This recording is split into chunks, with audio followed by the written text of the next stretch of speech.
April 2nd Daily Devotional from the Heart by Ellen G. White. 2 sons.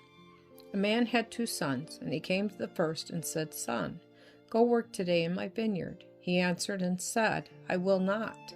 But afterward he regretted it and went. Then he came to the second and said likewise. And he answered and said, "I go, sir." But he did not go. Which of the 2 did the will of his father? Matthew chapter 21, verses 28 to 31. In the parable, the son who refused to go represented the Gentile world, and the class who said, "I go, sir," represented the Pharisees. Christ had just cleansed the temple of those who defiled it with forbidden traffic. Divinity had flashed through humanity, and the people had seen the glory and power of God manifested before them.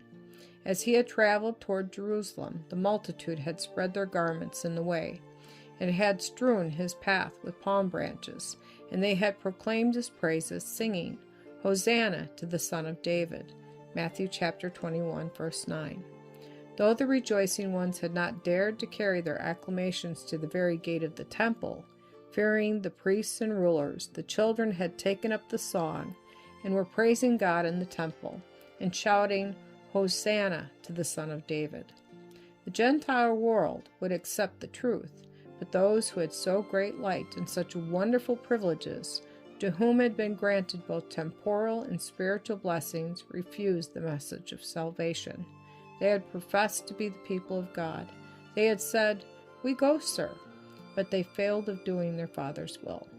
When the invitation of heaven has been brought to your ears, have you said, "Yes, Lord, I believe it the truth," yet by the actions of your life shown that you did not believe? Have you brought it into your heart? Has its transforming power taken hold upon your soul? Has its sanctifying grace been brought into your character? How is it with you?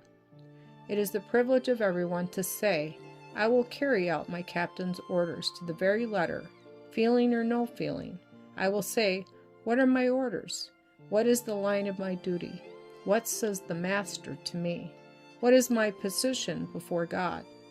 Just as soon as we come into right relations to God, we shall understand our duty and do it, and we shall not think the good things we do entitle us to salvation. The question is not, how will you stand in the day of trouble, or at some future time, but how is it with your soul today? Will you go to work today?